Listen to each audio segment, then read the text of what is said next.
Thanksgiving, everyone. This week, as we take a much-needed moment with our loved ones and a break from recording, we wanted to re-up one of our favorite episodes from a few seasons ago of Saved by the City. And as we thought about episode to return to over Thanksgiving week, we figured what better conversation than one about food and hosting and the power of gathering your friends around a dinner table. And we know many of you have newly joined us since that episode aired and may have not heard it. And for those who did hear it, well, it's worth another listen, in our opinions. On this episode, we talked with our friend and author Alissa Wilkinson, who at the time was releasing her new book, Salty. We talked about cooking, great recipes, building community, powerhouse women who changed the world one meal at a time. Plus, we are literally going to Alissa's together today for Thanksgiving dinner. She's a fantastic cook. She makes a perfect turkey. Her husband makes a mean holiday cocktail. I have enjoyed a few over the years. So we hope all of you have a great holiday around tables full of equally delicious food, surrounded by rich conversation and lots of love. Listen again or for the first time and let us know what you think. As always, we'd love social media or through email, sptcpodcast@religionnews.com. And happy Thanksgiving! Thanksgiving!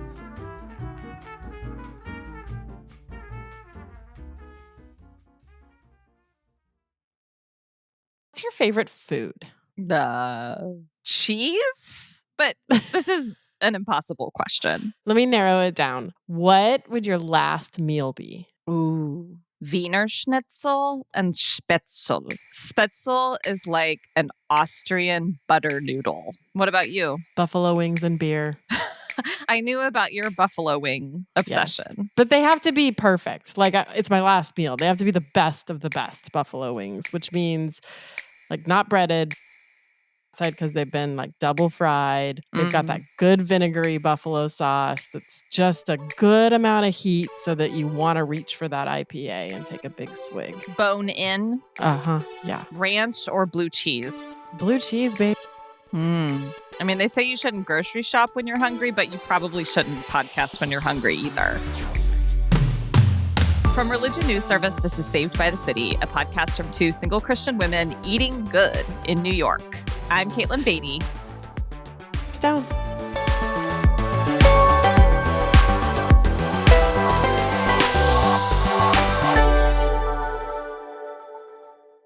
All right, relatedly, do you have a favorite food to cook?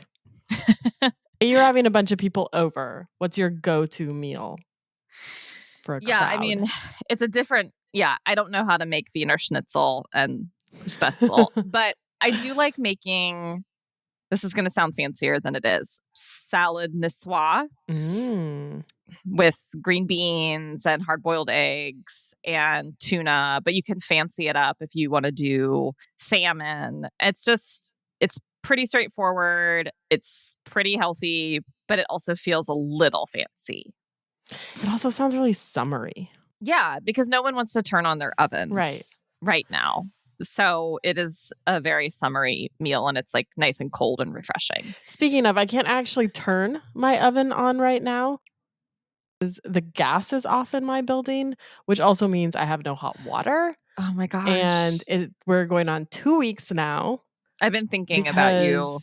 Yeah, because apparently there was a level 4 corrosion in our pipes and this gas. And so the most ominous thing was when they gave you hot plates. It was a signal that like, we don't know how long this is going to last, but we know you need to eat. So what would you make, assuming you had access to a regular oven? Well, there's this recipe from Milk Street for these spicy pork tacos. And the taco meat, well, it's really for the taco meat. But it's got different chilies in it, and it's calls for 5 pounds of pork butt. And sounds decadent. It also takes 5 hours to make. And most of that is just like sitting in the oven. But I have make this multiple times for dinner parties, and I have been foiled every single time. And have ended up with 5 pounds of pork butt to eat by myself. That doesn't sound terrible to have 5 pounds of pork meat to eat. Is it a hard recipe? It's hard only in so much as that it takes that much time, and I just like, the first time I got it, I was living in California, and I was gonna have a bunch of people over, and I don't remember now what happened, that I vastly underestimated the amount of time that I needed, Mhm. and so, like, everybody came over, and it still had, like, 3 more hours that it needed to cook. Mm. And Mhm. so it just sat in the oven cooking while I ran to the grocery store and just got, like, chicken and made fajitas instead. And so then long after everyone left, the pork butt was ready. So that's when I ate that by myself for a long time. And then another time I family Mhm. and my mom took one bite and was like, "Nope, that is way too spicy." And my Aw. dad ate like one taco and then he was like, "That was really good." And then he didn't touch any more of it. So then it was just me, pounds of pork butt over several days. And So then the you other time I tried to make it for my birthday, Mhm. and that was on it was scheduled for mid-March of 2020. And the Yes. city shut down. I was gonna have that party.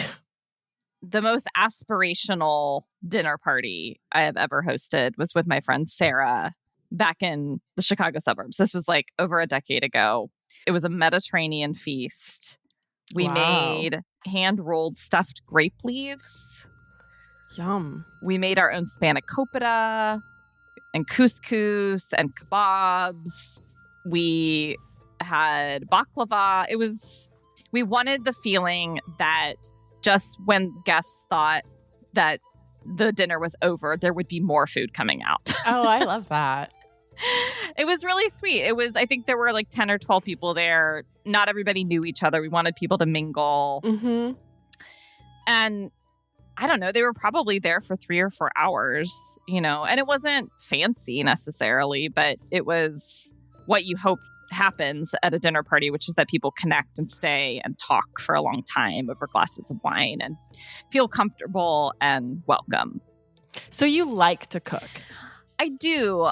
I will say my cooking is very practical. I'm not someone who necessarily wants to try a ton of new recipes or try a ton of recipes that have like really unusual ingredients. Like if I can't find it at Trader Joe's or Key Foods, I'm probably not going to make it unless it's a special occasion. My mom she's a good cook. She's not a fancy cook, but we say in our family she can quote unquote like whip up a good meal in 30 minutes or less. And I take a very similar approach, something that is relatively straightforward, but also requires some prep and will be ready in 30 minutes and is relatively healthy. Although I did just buy all the ingredients for this cheesy pasta bake. So whatever. If it's a holiday or like a long weekend or a special occasion, that's when I will try a new fancy recipe. Over Easter this year, I made a lamb tagine over couscous. Oh, nice. And bought the lamb at like a butcher shop in Brooklyn. And of course, enjoyed several glasses of red wine with it. So if I'm opening up a bottle of wine to have with dinner, that's usually an indication that it's like a fancy meal. Yeah. But I don't do that very much. It doesn't sound like you naturally gravitate to cooking. I feel like I'm getting there. Sort of the opposite. Like, I feel like, food just sort of took like a lower level of importance in my family. My parents were very busy. They had a lot going on. They were very active in the community. And food was usually like a just get it done kind of. So I feel like I'm the opposite in that I got to be kind of good at this very special things like the 5-hour pork tacos or like making like these special meals for when people elaborate on a lot of work. But the sort of day-to-day like tedium of just like go to the grocery store, buy your groceries for the week, make breakfast, lunch, and dinner every day. Yes. And the sort of like I would just always like either overdo it or I wouldn't do it. I would just like make a meal that took like an hour and a half, and then I'm like, gosh, how does anyone ever cook? And so then I'd like just do takeout or whatever. So I think the pandemic actually started to be like, I have to cook at home. I have got to figure this out. Right. And I did like a meal service, like HelloFresh, kind of those things for a while. And that was helpful because I kind of started to learn like, oh, this is what the ingredients are. And this is, you always cook these things the same. Like I just started to like learn methods and things that I really shouldn't have been learning in my 30s, It has started to feel more recently. I haven't always felt this way, but it has started to feel more recently like, oh my gosh, every time you buy groceries, it lasts for like a week. You have to keep doing it. You just have to keep doing it. There's never an end. Yes, it's constant. We have to eat, I know. And I suppose you could do takeout and eating out, but then you think, well, that's really expensive over time. I get stuck in the tedium of it. Like, it's another morning. I guess I need to fry an egg again. I thought I just did this. I know. And of course I get in ruts and it's just like, but I am finding like, I'm trying to find more joy in it. And actually I would say like one of the biggest things I maybe regret is dropping out of home ec in 7th grade because I was like a burgeoning feminist and I was like, ugh, why do the girls have to take home ec and the boys take shop class? And so I just like dropped out and like in protest skills. And now, and I still do think it's dumb that boys did shop and girls did home ec. And I think both of them should do both of them. The boys and girls should both take shop and should both do home ec. We should learn how to fix tires and use drills. Wait, do people fix tires? Is that a thing? No. Change tires. Change tires. Neither patch tires. You could also patch tires. Yes, I suppose. Yes. But we obviously did not take shop class. No. And I've learned some of those skills later. But, I think it would have just been nice. Like, it would have been nice to have learned those skills and also like learned basics for cooking and that sort of stuff. And I feel like, I did myself a real disservice there. I know I took home economics in junior high. I know we baked. I know we sewed. I think I learned the cooking from my mom.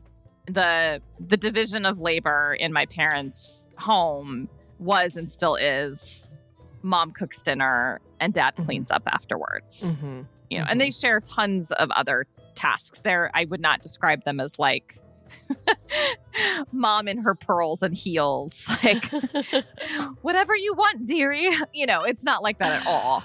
Right. But that division of labor just reflects what they're naturally good at, But it never felt to me like women's work in a denigrating way, because I think I could see that my mom actually was good at it and she enjoyed it. It wasn't like put upon her.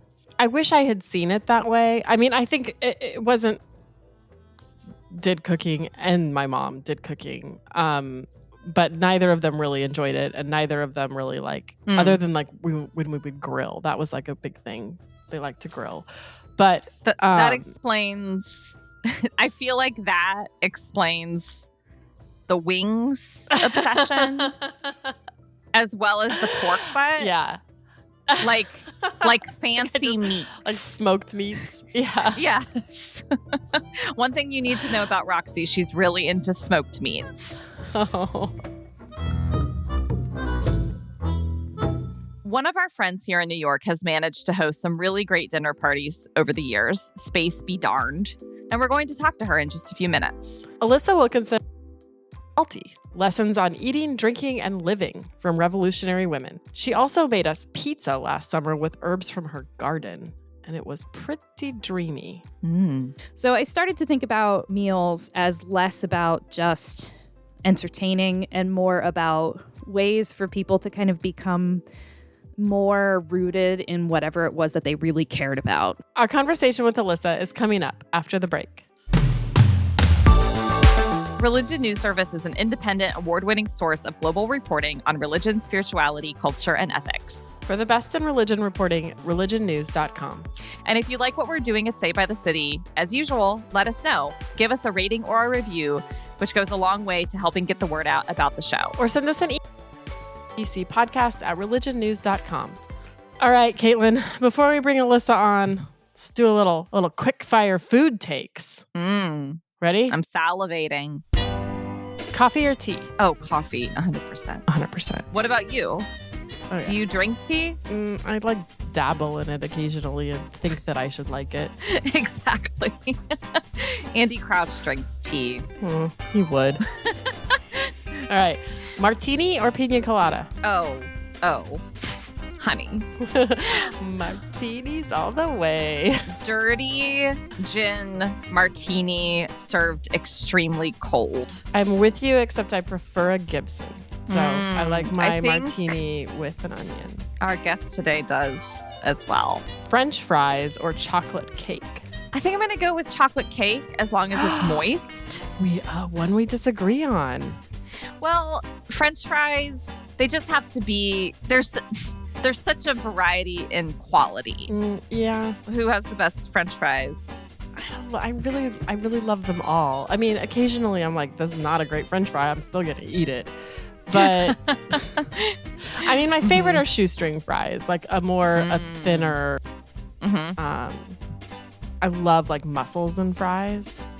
Well, you have to call them frites then. Frites. With mayonnaise. Which brings us back to season 1. You used this as a metaphor to talk about faith. Oh, what a journey. We've been on a journey, yes. It's breakfast. French toast or bacon and eggs? Sweet or savory? Yeah. Bacon and eggs. Definitely savory. If I'm with someone out and they order something sweet, be like, can I have a bite? Yeah. That's what I want. I want one bite of it. I want a bite of the sweet, but for the whole meal, I want savory. Same. Hot dogs or hamburgers? Hamburgers. I do like hot dogs. Like if I feel for me, a lot of food is about context. So if I'm at a baseball game, I'll get a hot dog. But if I'm at a barbecue and you're like hot dog or hamburger, I'm Pumpkin or pecan pie? Ooh, pumpkin. I actually really like pumpkin pie. And this is, as a kid, I would have said pecan. But what changed it for you? I became more sophisticated.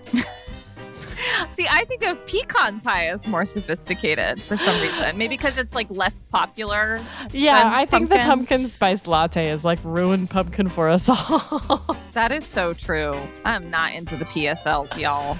No, I'm not either. They're just too sweet. I'm sensing that we both have a savory palate. Yes, I think that is right. I like my food salty and spicy. Just like us. We are so pleased to be joined by Alissa Wilkinson, who is a film critic and author of the new book, Salty: Lessons on Eating, Drinking, and Living from Revolutionary Women. She is also a New York City resident. I am. Go Brooklyn. And Roxy and I have enjoyed many meals that you have prepared. Yes. Anxious for the next one. Me too. Yeah. You love food. You love to cook food and you love to share cooked food with other people. So could Roxy and I come over for a cooked meal tonight? We were just wondering if you could, of course, fit that in to your schedule. I'm sure I have some pizza dough in the freezer or something. We will accept that gladly. So your book is as delightful as the conversation we've already begun to have because people just love food and we love sharing recipes and we love talking about our food. And we love having people over for our food. But what made you want to write like a food and revolutionary women and combine those things together? Like, where did this book idea come from? I think it's a kind of great way into both topics. Like, I love biographies. I especially love group biographies because I just think it's like interesting to see how people live their lives. And then I love reading good food writing. And so it seemed like if I could pick a lot of people who I found interesting, then I wouldn't mind just reading all their biographies and everything about them and trying to find a way into their lives through food. And for some people, it was really easy because they write about food. Like I have Laurie Colwin in the book, and she's a novelist, but she also wrote several books called Home Cooking that are like favorites of people who like food writing. But then I sort of threw a couple people on the pile thinking like, I don't really know what their connection to this topic is, but everybody eats food. So like surely something will come up. So it ended up being a really interesting way to get to know some of these women. And some of them I didn't really know a whole lot about. And I got to kind of learn their lives and find inspiration in them. As women living alone, food kind of becomes just like a thing. Like, I have to feed myself, and making meals for one person is like it doesn't really feel like an act of community or revolution or any of those things. It's just practical. So give me some tips for how to make cooking and eating more fun or more ritualistic or more meaningful when it's like just for you. This sounds silly, but I think it's true that often the problem when we cook for ourselves is that we don't flavor things enough. Like the flavor and the textures really, really matter. I mean, even when I eat scrambled eggs, I get really funky with the spices that I put in. We recently found one that was a mixture made for pastrami salmon, like that you can get at the bagel shop. And so it's the flavorings of that. But I can put that in the eggs and it tastes really delicious. And then you eat it with like, I don't know, rosemary crackers or something. And it's just like something mentally there for me makes me feel like I have done something for myself, even though I really haven't. And then if I can, not that martinis are the fix for everything, but they are the fix for some things, right? But if I can do that and sort of give myself that, I know a lot of people will say, sit down and like don't turn on your TV or look at your phone. And I'm sure that's all really good if you do it, but like I wouldn't normally. I am always watching something while I'm eating. But I think having that like pungency of flavor and taste and texture in whatever the small thing is that you're making, even if it's just convenience food, really punches it up a notch. So this isn't so much a question, more of a comment, which I know we all love hearing that. Probably for not so much our generation, but for our mom's generation and even our grandmother's generation, cooking and the kitchen represented this domesticity that obviously fit into traditional gender roles and felt like denigrating work, or a symbol of women's subservience. But it strikes me that for a lot of the women that you're writing about in Salty, the kitchen and the work of making and sharing food is a place of creativity and agency and self-expression. Yeah. And I think you actually embody that really well too. With that. Well, that's very nice. Well, so I was brought up around a very fundamentalist, patriarchal Christian community, 90s homeschoolers, and they thought of cooking as women's work and, other things as men's work. And so I would say growing up, I learned to do a lot of those things and then sort of resisted it for that reason. But when I moved to New York, I was 21. I was just out of college. And I had a small group of friends, one of whom was a woman who was working in real estate. She was like working for a real estate company, but she had gone to culinary school. And so she would cook for us sometimes and all kinds of things. I remember, Cornish hens, or I think I write in the book about the time that she kind of rooted around in somebody's cabinets and came out with ingredients for chocolate chip cookies and then added some orange zest to them. And it had just never occurred to me that that's the kind of creativity you could exercise, I guess, in the kitchen. Not following a recipe, just following your nose and kind of what felt right. But then researching these different women in the book, none of them really at all fit into that typical kind of homemaker or, routine. The closest is Alice Toklas, but she was keeping house for, Gertrude Stein. That was in no way a typical relationship, especially at the time. So I think some of the more interesting things that I ran into were like, we have Edna Lewis, who most of her cooking is happening at a cafe where she, a Black woman, is a partner, and that was basically unheard of. And there's like hordes of celebrities coming through her kitchen, and Truman Capote is coming back to beg for biscuits. And, it's just like not typical. And she's showing something that people didn't really know could be. Or Ella Baker, is a civil rights activist and sort of famously almost never did cook at home. Even though she could. And the reason largely was that she really felt that the civil rights movement at the time was overly patriarchal. She really had a lot of beef with the leaders, including Martin Luther King, for that specific reason. And she was really committed to living the world that she wanted to exist. But she did all of her organizing and kind of listening to people and traveling at people's kitchen tables. I mean, she was mostly, she lived in New York, but she's mostly traveling in the South, talking to people, finding out what communities needed. And like, you're in the South, visiting people, you're going to eat. That's how it's going to work, right? Or Hannah Arendt's sort of her actual cocktail parties are where all these intellectuals in sort of the immediate post-war era are getting pretty sloshed and also like hanging out and really talking about important things, hashing out important ideas, fighting with each other, all that kind of stuff. And this is all happening over food. So I started to think about meals as less about just entertaining and more about ways for people to kind of become more rooted in whatever it was that they really cared about. I think like that's really important to me because there is this sense of performativity around food, I think, for people our age. Like you have to Instagram your parties and there's even a lot of, I think very admirable movements to like create intentional dinner parties for people to meet one another. And I love this, but a whole lot of it seems like it's also designed to be photographed and put on Instagram or whatever. And there's nothing particularly wrong with that, but it's not fulfilling the full potential that's there, I think. I want to just read something that you wrote in the intro that I thought kind of captures what we're talking about right now.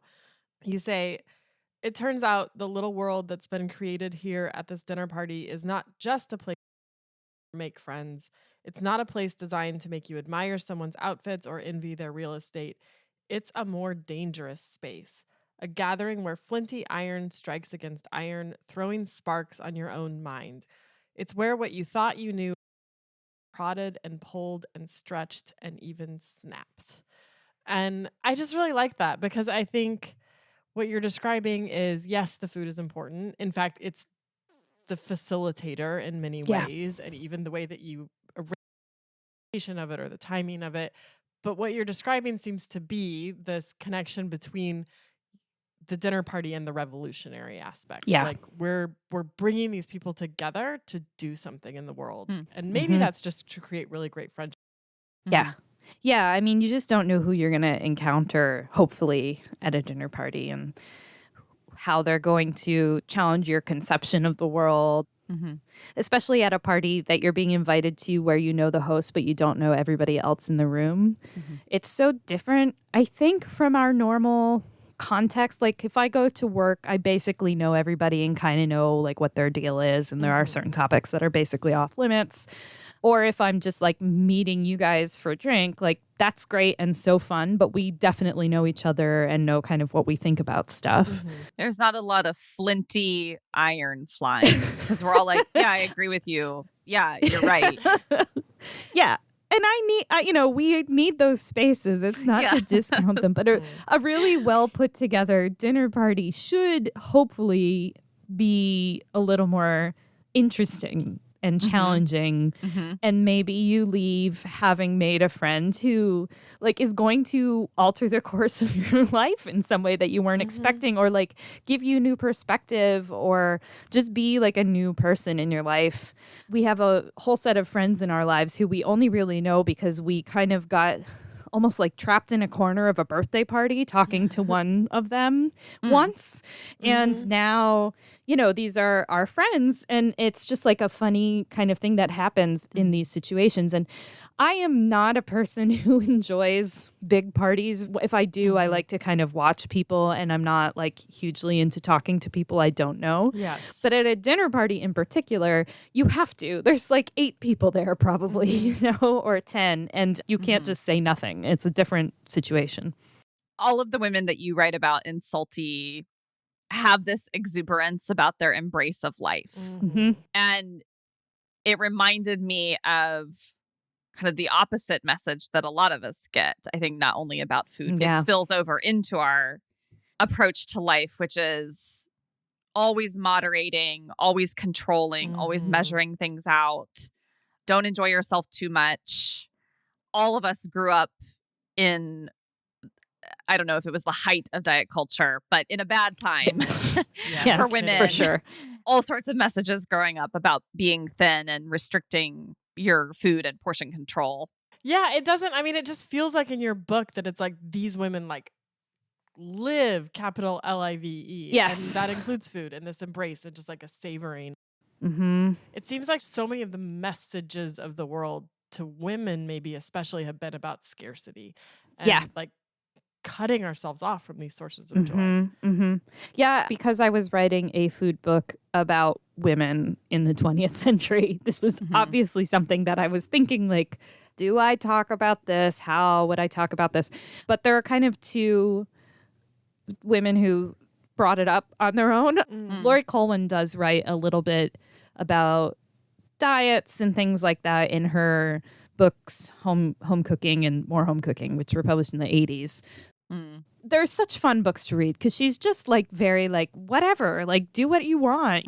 She also at some point is like, I have hypertension and my doctor has told me to cut back on salt. And so she uses that as an excuse to get creative. And so that's a little bit of what's going on in her book is like when she feels the need to or has the medical reason to get rid of something in her diet or like literally the food she's eating, then she uses it as an excuse to find a way to make something beautiful and flavorful and amazing out of it and to enjoy that thing. But the more interesting one was Maya Angelou, who, most people know as a poet and a novel or a, novelist, memoir writer, just sort of artist extraordinaire. But she did actually write 2 cookbooks. I did not know that. I did not either. And apparently she was like a famous host. That actually surprises me less. But one of them, I realized digging into it, was actually, it would be classified as a diet cookbook, which I was like, oh, interesting. But she said, well, something like my cholesterol was high and my doctor said you have to figure something out. And she's like, I realized that I didn't want to stop eating the things I love, so I just eat them till I'm full, which sounds a little bit like, I don't know, certain diets I've heard of. But for her, it was very much like a recognition that everything we eat is good. Like she doesn't say, cut this food out of your diet. She writes this hilarious poem in 1983 about her visit to a health food diner, which 1983 health food diners were like really bleak. I bet. But she sort of writes about how like one stanza is no sprouted wheat and soya shoots and Brussels in a cake, carrot straw and spinach raw. Today I need a steak. And she ends every stanza with like, I don't want like tofu. I want, loins of pork and chicken thighs and standing ribs so prime. And she talks about how she prefers any place that saves a space for smoking carnivores, which is very funny. But what you realize when you're reading her, because her diet cookbook has things like rib steaks with parsley butter, eggplant parmesan, baked eggs with 2 kinds of cheese, mashed sweet potatoes with Grand Marnier, which sounds incredible. And she goes on and on and on about how her favorite thing in the whole world is a hot dog with raw onions and chili on it and a beer. And she says, if anyone calls me, I just don't answer the phone while I'm eating these. So for her, I think a lot of it was knowing how to cook Southern food, first of all, that it was so integral to her person that she she wouldn't get rid of it. But for her, it was like, I'm going to just listen to my body. And like, when I'm full, I'm not going to keep eating. I'm just not going to have that response. And that was her answer. Now, there's all kinds of reasons that even that can be problematic for some people. But I think this like excuse to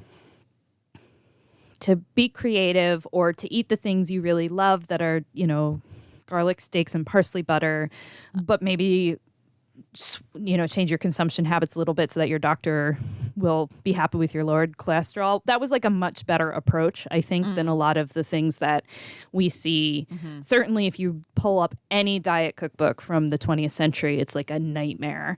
And her approach was just so full of joy and enjoyment and happiness. It's a different approach. I am ready to wrap this Friday and get martinis and Yes, have a dinner party. So I know. that is how I feel after this conversation. All this talk of, well, I will tell you my best recipe in the book as a freebie, which is not really a recipe at all. And in fact, it's buried into the martini recipe. So I have a recipe for a Gibson in there. The Gibson, of course, is a dry gin martini with pickled onions in it. And my favorite thing to accompany it with is you get some really good salty potato chips, and then you open a little thingy of anchovy fillets, and then you put the anchovy on top of the potato chip, and it's like the saltiest, most pungent thing you've ever had. And the martini hits just right at the end of that. That sounds so good.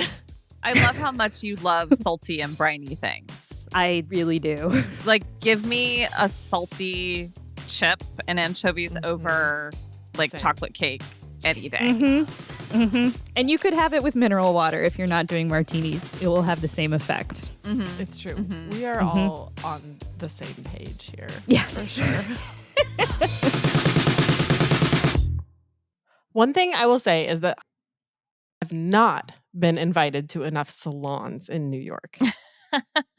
Like, not saloons, Not nor saloons. hair salons. No, I want to be invited to these like intellectual cocktail parties where we like politics and literature, and it's the same, it's the same like group of movers and shakers. I feel like I was promised that by the books that I read about like You and Andy Warhol and like these like Alissa talks about them in her book, like Hannah Arendt's parties on Riverside Drive, a block away from me.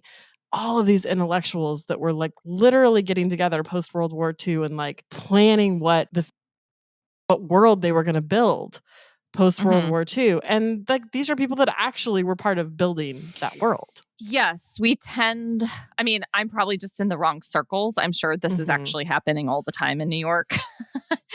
But there's a sense, and you get this in the stories of a lot of the people that Alissa writes about, meals together aren't just about consumption and enjoyment and pleasure. They're also a space to gather and talk about ideas and even to disagree, like to really hash out how the world is and how we think it should be.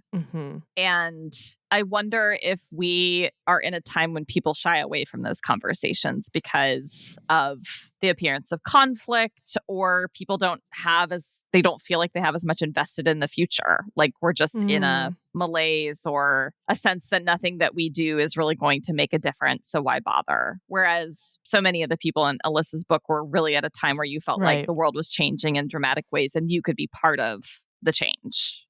But I'm also wondering, after hearing you say maybe we're just not in the right circles, is maybe we are. Maybe we're just in a different circle. Like maybe our circles are having these great conversations too. Like when we're at Alissa's, like there's, like we do have sometimes about like Southern Baptists, and maybe that's not going to change the world. But but I mean I think there is like a spirit, at least sometimes, around our dinner tables. We want to see the world be better, and what does that look like? And or maybe that's what it was like for them too. Maybe they were actually just complaining a lot. I don't know.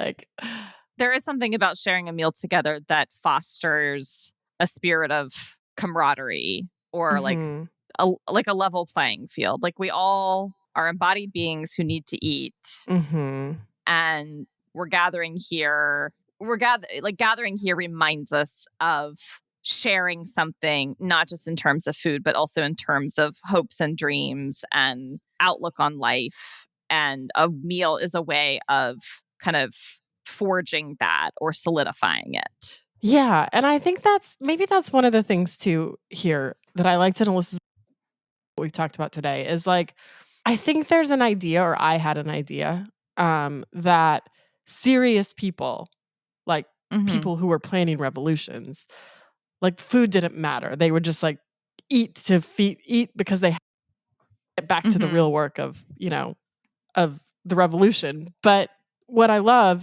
thinking about here is like these people these women in her book and like the conversations we've had today, like food, like the pleasure of the food, the savoring of the food made these women interesting, and part of what made them larger than life, and part of what made them feel like it was worth like living was worth fighting for, and making a better life. Like they weren't sort of away from the pleasures of the world because they felt like they had to be out there like saving the world, you know? So many of the women in Alyssa's book, you got the sense that they like gulped up life. I like that. They were there to enjoy it all, to experience it all. They didn't shy away from pleasure, but they also didn't shy away from difficult challenges in their moment. And that feels like a good corrective for a lot of women. I agree. City is a religion news service production. The producer is Jay Woodward, and his cookbook of choice, by the way, is the 1975 edition, Joy of Cooking. Our consulting editor is Paul O'Donnell, and we get production assistance from Julia Wynn. Chaz Rousseau put together our look, and Martin Fowler wrote our theme music. We are Roxy Stone. And Caitlin Beatty. Thanks for listening.